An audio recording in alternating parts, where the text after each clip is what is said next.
In this video we're going to look at converting fractions to percentages and decimals without using a calculator.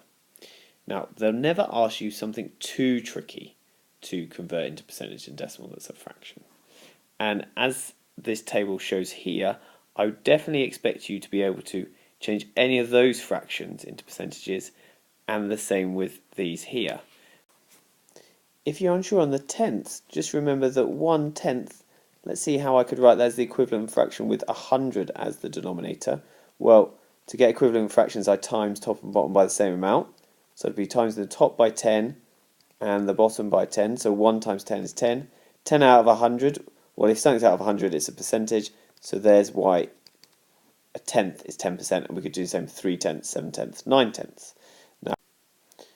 Now looking at the fifths, if you forget that 2/5 say is 40%, again if we take 2/5 and find an equivalent fraction to it that we might be able to work out, well again you could say it's out of 100 because we know about percentages. 5, what do I times 5 by to get to 100? That's 20. So 2 times 20 would be 40, so that's 40 out of 100, so 40%.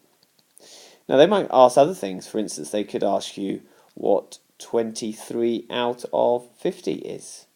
Well, 23 out of 50, again, let's make it out of 100 on the bottom. Okay, so 50 to 100, that would be times by 2. So we're going to times the top by 2. 23 times 2 is 46.